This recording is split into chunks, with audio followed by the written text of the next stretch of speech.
Hello दोस्तों, आपका स्वागत है त्रिशक्ति एकेडमी में। और आज हम डिस्कस करेंगे उत्तराखंड पॉलिटेक्निक प्रवेश परीक्षा 2021 के लिए मोस्ट इम्पॉर्टेंट आपके लिए यहाँ पर आज हम एक टॉपिक लेकर आए हैं जो कि आपके एग्जाम में 4 मार्क्स आपके पक्के लेकर आएगा। देखिए 4 मार्क्स आपके पक्के यहाँ पर हो जाएंगे, एग्जाम से रिलेटेड 4 मार्क्स यहाँ पर पक्के हो जाएंगे, 3 से 4 मार्क्स। तो देखिए इसमें आपकी सारी एसआई यूनिट जितनी भी आपने अभी तक यूनिट पढ़ी हैं वो सभी हम डिस्कस करेंगे। ऑल फुल फॉर्म जितनी भी आपने फुल फॉर्म अभी तक पढ़ते हैं आप इंजीनियरिंग ग्रुप में जो इम्पोर्टेंट होती हैं उसके बारे में आज हम यहाँ पर जानेंगे। तो ये मोस्ट इम्पॉर्टेंट है आपके लिए। देखिए इसमें आपकी जो रैंक है हम चाहते हैं पॉलिटेक्निक के एग्जाम में 1 से लेकर 100 तक यहाँ पर आपकी रैंक रहे, और वो आपकी तभी रहेगी जब आप रेगुलर यहाँ पर हमारे साथ जो है चैनल पर प्रैक्टिस करेंगे, क्वेश्चंस के जवाब देंगे। तो देखिए मोस्ट इम्पॉर्टेंट है यहाँ पर आपके लिए ये वीडियो जिसमें हम 4 मार्क्स का आपके लिए डिस्कस करने जा रहे हैं। तो आपको यहाँ पर तैयार हो जाइए। सबसे पहले हम एसआई यूनिट डिस्कस करेंगे, देन उसके बाद फुल फॉर्म हम यहाँ पर डिस्कस करेंगे। तो चलिए यहाँ पर देखिए एसआई यूनिट्स। तो देखिए एसआई यूनिट यानी कोई भी आपकी फिजिकल क्वांटिटी है उसकी यूनिट आपको बतानी है। देखिए तो यहाँ पर देखिए सबसे पहले हम यहाँ पर डिस्कस करते हैं जो इम्पोर्टेंट है। सबसे पहले डिस्प्लेसमेंट। तो डिस्प्लेसमेंट और डिस्टेंस की सेम यूनिट होती है मीटर एरिया। एरिया का फार्मूला आपको पता होगा, length into width, l into b, l भी मीटर में, ब्रेड्थ भी मीटर में, तो मीटर का स्क्वायर एरिया ये आपका आ गया। अब देखिए आपका वॉल्यूम। वॉल्यूम क्या होता है? वॉल्यूम होता है आपका लंबाई गुणा चौड़ाई गुणा ऊंचाई, यानी मीटर की क्यूब आपकी ऐसा यूनिट रहेगी। ये आपको ध्यान रखना है। अगर आपसे एग्जाम में सेंटीमीटर क्यूब बोले तो वो भी आपको आंसर नहीं लगाना है, क्योंकि यूनिट जो है वो मीटर है, ऐसा यूनिट। तो आपको मीटर में ही यहाँ पर आंसर चूज करना होगा। तो देखिए स्पीड, यहाँ वॉल्यूम तक हम डिस्कस कर चुके हैं। अब स्पीड देखिए, स्पीड और वेलोसिटी की सेम यूनिट होती है। स्पीड का फॉर्मूला होता है डिस्टेंस अपॉन टाइम। तो डिस्टेंस होगा मीटर, टाइम सेकंड, तो मीटर पर सेकंड इसका आंसर आएगा। वेलोसिटी का भी सेम होता है डिस्प्लेसमेंट अपॉन टाइम। अब मेन जो आपसे पूछा जाता है वो एक्सेलेरेशन का कई बार पूछा जाता है। तो एक्सेलेरेशन होती है वेलोसिटी अपॉन टाइम, वेलोसिटी का मीटर पर सेकंड, फिर यहाँ पर सेकंड। तो यहाँ पर क्या होगा? मीटर पर सेकंड स्क्वायर। यह यहाँ पर आएगा आपके एक्सेलेरेशन की यूनिट, मीटर पर सेकंड का स्क्वायर। ये आपको ध्यान रखना है, एक्सेलेरेशन की इंपॉर्टेंट यूनिट है, ये आपको ध्यान रखना है। फिर फोर्स की यूनिट देखिए वैसे न्यूटन होती है, पर कई बार आपको एग्जाम में कंफ्यूज करने के लिए देखिए फोर्स को आप लिखते हैं mass into acceleration. Mass into acceleration आप लिखते हैं, मास की यूनिट क्या होती है? किलोग्राम। एक्सेलरेशन की अभी आपने देखी मीटर पर सेकंड स्क्वायर। तो कहीं पर ये लिखा हुआ है तो ये भी आपकी यूनिट होती है फोर्स की, और इसको आप न्यूटन भी लिखते हैं। क्या लिखते हैं? न्यूटन भी लिखते हैं। तो आपको इसमें कंफ्यूज नहीं होना है अगर किलोग्राम मीटर पर सेकंड स्क्वायर लिखिए तो। फिर आप देखिए यहाँ पर आप देखें एनर्जी की। तो एनर्जी आप कोई भी एनर्जी ले लीजिए, आप पोटेंशियल एनर्जी ले लीजिए, चलिए कोई सभी एनर्जी की यूनिट सेम होती है। वैसे देखिए एनर्जी की यूनिट आप जूल लेते हैं। क्या लेते हैं? जूल लेते हैं यूनिट। क्या लेते हैं? सभी एनर्जी जो है उनकी यूनिट आपकी क्या होगी? जूल होगी। क्या होगी? जूल होगी। इसको आप चाहे पोटेंशियल एनर्जी हो, काइनेटिक एनर्जी हो, जितनी भी एनर्जी हैं, इलेक्ट्रिक एनर्जी हो, सभी की यूनिट आपकी जूल आएगी। ये आपको ध्यान रखना है। तो आपसे कभी काइनेटिक एनर्जी पूछ ले चाहे पोटेंशियल एनर्जी पूछ ले, तभी आपको कंफ्यूज नहीं होना है, यूनिट आपको जूल ही टिक करनी है। डेंसिटी की यूनिट, डेंसिटी बराबर मास अपॉन वॉल्यूम। मास की होती है किलोग्राम पर मीटर क्यूब, किलोग्राम पर मीटर क्यूब यहाँ पर आएगा। देखिए डेंसिटी की यूनिट। फिर यहाँ पर एक आता है आपका मोमेंट। ये शायद आपने क्लास 10 में नहीं पढ़ी है, पर जब आप फर्दर आगे 11th का अगर थोड़ा सा क्वेश्चन आ सकता है तो ये आ सकता है moment. Force into perpendicular distance. Moment का फॉर्मूला मैं आपको बता देता हूँ, फोर्स इंटू परपेंडिकुलर डिस्टेंस। तो 4 की यूनिट होती है न्यूटन और डिस्टेंस की मीटर, तो न्यूटन मीटर होगी। तो ये इंपॉर्टेंट है मोमेंट की, ये आपने क्लास 10 तक नहीं पढ़ी होती, पर आपका जो कुछ है उसमें क्लास 11th का भी थोड़ा सा सिलेबस आपका रहता है, थोड़ा मतलब इसको मैं 5% से भी कम में गिनता हूँ। तो आप देखिए 5% से भी कम उसमें ये आ सकता है। पावर की यूनिट आप सभी को पता है वाट होती है, जूल पर सेकंड भी होगी। क्यों?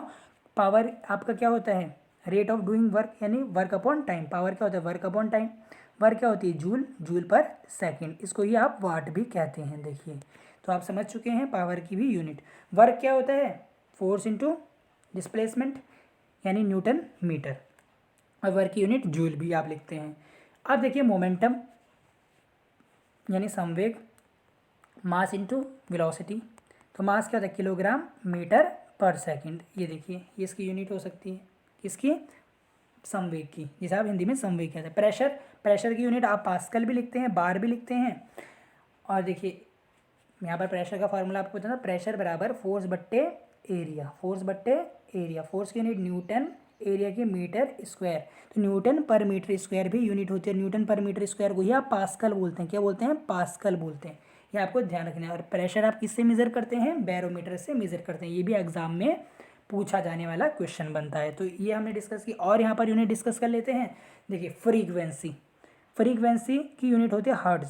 क्या होती है? हर्ट्ज। इसमें सिंपल आपसे पूछ लेगा फ्रीक्वेंसी की यूनिट हर्ट्ज। एनर्जी की मैंने भी आपको बताई, फोर्स की भी आपको बताई, पावर की आपको बताई, प्रेशर की आपको बताई। अब इंपॉर्टेंट यहाँ पर है चार्ज की यूनिट। चार्ज की यूनिट क्या होती है? कूलम्ब। चार्ज की यूनिट क्या होगी? कूलम्ब। क्या होती है? कूलम्ब होती है। ये आपको ध्यान रखना है। पोटेंशियल डिफरेंस की यूनिट वोल्ट होती है। रेजिस्टेंस की यूनिट ओम होती है। कंडक्टेंस की यूनिट देखिए साइमन, साइमन होती है। क्या होगी? साइमन भी होती। क्या होती है? साइमन। और ये इलेक्ट्रिक रेजिस्टेंस का उल्टा होता है कंडक्टेंस। इसे मोह भी आप यूनिट बोलते हैं इसकी, मोह भी आप इसकी यूनिट लिखते हैं। अब देखिए कैपेसिटेंस, ये आपने पढ़ा नहीं होगा, ये क्लास 12th से थोड़ा सा। इलेक्ट्रिक कैपेसिटेंस इसकी यूनिट फेराडे होती है। फेराडे, फेराड, फेराड बोलते हैं, फेराडे नहीं फेराड। आप इसकी यूनिट बोलेंगे। मैग्नेटिक फ्लक्स की यूनिट कई बार पूछ लेते हैं, वेबर। ये आप पढ़ते हैं। अभी आप मैग्नेटिक फ्लक्स की यूनिट पढ़ते हैं, वेबर। मैग्नेटिक फ्लक्स डेंसिटी यानी जिसे आप मैग्नेटिक फील्ड कहते हैं, जिसकी यूनिट आप टेस्ला लिखते हैं, ये भी आपसे पूछ सकते हैं। इंडक्टेंस की यूनिट हेनरी होती है। ये जो आप नए नए देख रहे हैं इनको आपको याद रखनी है। जैसे यहाँ पर ये सभी आप इनको आप मानिए कि नहीं है आपके लिए। जैसे इलेक्ट्रिक कैपेसिटेंस यानी फेराड। फिर आप देखिए वेबर किसकी है? यहाँ पर मैग्नेटिक फ्लक्स की है, वेबर। फिर आप देखिए यहाँ पर इंडक्टेंस की हेनरी होती है। फिर आप देख रहे हैं यहाँ पर ये हो गया। फिर आप देखिए मैग्नेटिक फ्लक्स डेंसिटी या मैग्नेटिक फील्ड की यूनिट क्या होती है? टेस्ला होती है, आपको पता है। और ये दोनों तो आप इसको रहने ही दीजिए, तो एग्जाम में मुश्किल ही आएंगी। तो ऊपर के आप याद रखिए इन यूनिट्स को, जो कि इंपॉर्टेंट है, वही मैं आपको बता रहा हूँ यहाँ पर। तो ये आपको याद रखनी है। तो ऐसा यूनिट खत्म हो गई हैं, ये इंपॉर्टेंट है जो आपको याद रखनी है। करंट की यूनिट आप याद रख देंगे, एम्पियर। कुछ यूनिट इसमें नहीं है तो आपको याद होनी चाहिए। एम्पियर हो गया, करंट की यूनिट है, ये आपको ध्यान रखना है। चलिए आगे बढ़ते हैं यहाँ पर। अब यहाँ पर इंपॉर्टेंट फुल फॉर्म की तरफ अब हम पढ़ते हैं। तो पीएच जो आप एसिड बेस में पढ़ते हैं, potenz of hydrogen, potenz of hydrogen ions में से पोटेंज ऑफ हाइड्रोजन भी आपको लिखा दिखाए, तो आप उसको क्लिक करेंगे वहाँ पर। फिर देखिए सोनार का sound navigation and ranking, sound navigation and ranking, and ranking बहुत ही इंपॉर्टेंट है, बहुत ही ज़्यादा बार एग्जाम में पूछी गई। सोनार इंपॉर्टेंट, आप टिक करें। एड्स की acquired immuno deficiency, immuno deficiency syndrome, ये एड्स और ये सोनार मोस्ट इंपॉर्टेंट है। सिंड्रोम, एड्स की फुल फॉर्म कई बार आपसे एग्जाम में पूछी जाती है, ये आपको ध्यान रखना है। एमआरआई की मैग्नेटिक रिजोनेंस इमेजिंग, ये आपके 2018 एग्जाम में आ रखी है। एमआरआई की मैग्नेटिक रेजोनेंस इमेजिंग ये। फिर यहाँ पर ये मैं अब देखिए ईसीजी की, तो ईसीजी की यहाँ पर इसको मैं इरेज कर देता हूँ, आप इसका स्क्रीनशॉट ले सकते हैं। अब देखिए ईसीजी इलेक्ट्रो कार्डियोग्राफ, ये आपको ध्यान रखना है। इसकी यूनिट भी आपसे पूछी जा सकती हैं। अब देखिए पीओपी सबको पता है, plaster of Paris, plaster of Paris. PVC की पॉलीविनाइल क्लोराइड, पॉलीविनाइल क्लोराइड, ये आपको ध्यान रखनी है। एडीपी और एटीपी एडेनोसाइन डाइफॉस्फेट, एडेनोसाइन ये बहुत इंपॉर्टेंट है, एडेनोसिन डाइफॉस्फेट, फॉस्फेट। इसमें हिंदी इंग्लिश आप नहीं बोल सकते क्योंकि ये तो आपको ऐसे ही लिखनी पड़ेगी, एडेनोसिन डाइफॉस्फेट। आप राइटिंग देखिए यहाँ पर थोड़ी सी आपको अजीब लगेगी, पर यहाँ पर जल्दी जल्दी में इस तरीके से लिखा जा रहा है, तो आप इसको समझ जाइए, एडेनोसिन डाइफॉस्फेट। एटीपी की भी एडिनोसाइन ट्राइफॉस्फेट, ये दोनों आपको याद रखनी है, एडिनोसिन ट्राइफॉस्फेट, ये आपको ध्यान रखना है। फिर आप देखिए आरबीसी की, तो red blood cell, red blood cell, ये देखिए रेड ब्लड सेल बहुत ही इंपॉर्टेंट। यहाँ पर यूनिट मैंने आपको बताई, पीवीसी हो, एडीपी हो, ये इंपॉर्टेंट, आप इसको मार्क करें, सारी यूनिट्स इंपॉर्टेंट हैं। जितनी भी मैं आपको यूनिट करा रहा हूँ मोस्ट इंपॉर्टेंट है यहाँ पर देखिए एग्जामिनेशन पॉइंट ऑफ व्यू से। अब आप यहाँ पर देखिए WBC की बहुत ही इजी है, मैं यहाँ पर लिख रहा हूँ वाइट ब्लड सेल। फिर देखिए CNS central nervous system, most important आप इसको नोट करें, नर्वस सिस्टम। PNS की peripheral nervous system, Feral nervous system same. फिर देखिए ABA, अब आप बोलेंगे ABA क्या, ABA एब्सेसिक एसिड को आप बोलते हैं, एब्सेसिक जो आपका अम्ल होगा इसको आप बोलेंगे क्या बोलेंगे, एब्सेसिक जो आपका एसिड होगा, एब्सेसिक अम्ल जो होगा इसकी एब्सेसिक एसिड आप इसको लिखते हैं। इसकी भी आप क्या लिखते हैं, deoxy ribo nucleic acid, DNA की फुल फॉर्म भी इंपॉर्टेंट। तो यहाँ पर ये आपका आएगा DEOXYRIBO डीऑक्सीरिबो न्यूक्लिक एसिड ये DNA की फुल फॉर्म होगी, मोस्ट इंपॉर्टेंट है। DNA की, ABA की एब्सिसिक एसिड है, PNS की पेरिफेरल नर्वस सिस्टम है, CNS की सेंट्रल नर्वस सिस्टम है, WBC की वाइट ब्लड सेल है, ये आपको ध्यान रखना है। अब आता है RNA की फुल फॉर्म क्या होती है, ribo nucleic acid, ribo nucleic यहाँ पर एसिड, ये आपको ध्यान रखना है, ये आपको यहाँ पर ध्यान रखना है। तो अब यहाँ पर देखिए और है यहाँ पर IUCD ये आपके रिप्रोडक्शन चैप्टर से है, इंट्रा यूट्राइन कॉन्ट्रासेप्टिव डिवाइस। क्या आएगा आपका, इंट्रा यूट्राइन कॉन्ट्रासेप्टिव डिवाइस, इसकी यहाँ पर फुल फॉर्म, यहाँ पर इसकी फुल फॉर्म यहाँ पर लिखता हूँ, देखिए इंट्रा यूटेराइन कॉन्ट्रासेप्टिव डिवाइस, ये देखिए ये इसकी फुल फॉर्म है। HIV की फुल फॉर्म पूछी जाती है, तो ये क्या होता है, human immuno deficiency virus, immuno deficiency virus, ये आपको ध्यान रखना है। इसी के कारण HIV एड्स तभी बोलते हैं, HIV के कारण ही यहाँ पर एड्स होता है, ये आपको ध्यान रखना है। अब आप यहाँ पर देखिए STD, इसको इरेज करता हूँ, STD की देखिए सेक्सुअली ट्रांसमिटेड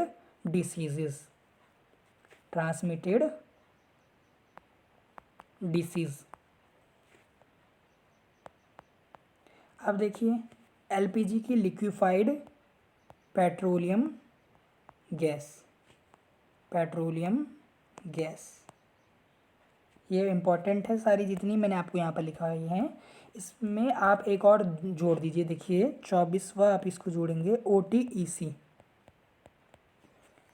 चलिए अब यहाँ पर हम देखते हैं इस तरीके से CNG की यहाँ पर full form, compressed natural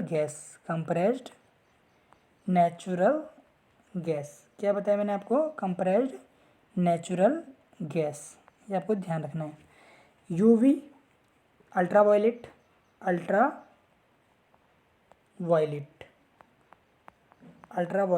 raise, यहाँ पर आप इसको लिखेंगे।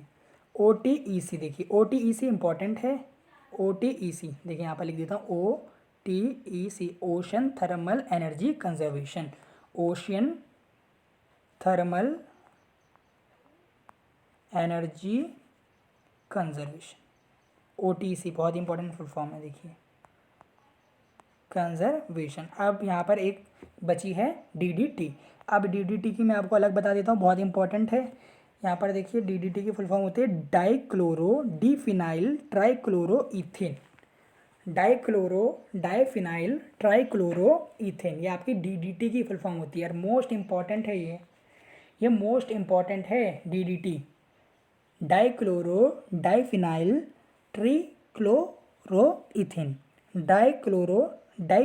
ट्रीक्लोरोइथेन, ये आपको ध्यान रखना है। ये मोस्टली आपसे पूछी गई है, 2 से 3 बार आपसे एग्जाम में पूछी गई है, इस बार भी आपसे पूछी जा सकती है, तो ये आपको यहाँ पर ध्यान रखना है। अब देखिए यहाँ पर ये तो हो गई आपकी सारी फुल फॉर्म, तो यहाँ पर सभी आपका टॉपिक जो है एंड हुआ। अब हम यहाँ पर डिस्कस करते हैं आगे फर्दर जो आपके लिए 500+ की सीरीज़ है, इसमें आपको जल्दी आपको ये सीरीज़ देखने के लिए मिलेगी। जैसे ही आपके एडमिट कार्ड रिलीज़ होंगे, जैसे ही एडमिट कार्ड आते हैं वैसे ही आपकी यहाँ पर तैयारियाँ ज़ोरों शोरों से शुरू हो जाएंगी। इसमें आप सभी को यहाँ पर पार्टिसिपेट करना है। देखिए, आप सभी को यहाँ पर इसमें पार्टिसिपेट करना है।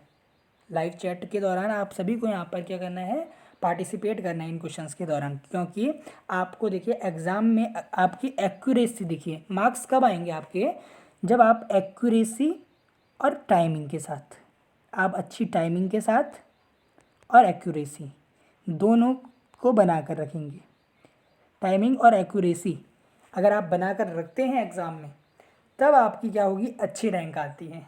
तब मैं आपको कहूँगा आपकी 10 तक भी रैंक आ सकती है अगर आप हमारे चैनल से पढ़ेंगी, सारे क्वेश्चंस और वीडियोस देखेंगी। तो ये मैंने आपको बता दिया। तो टाइमिंग प्लस एक्यूरेसी, ये दो चीज़ों का आपको ध्यान रखना है।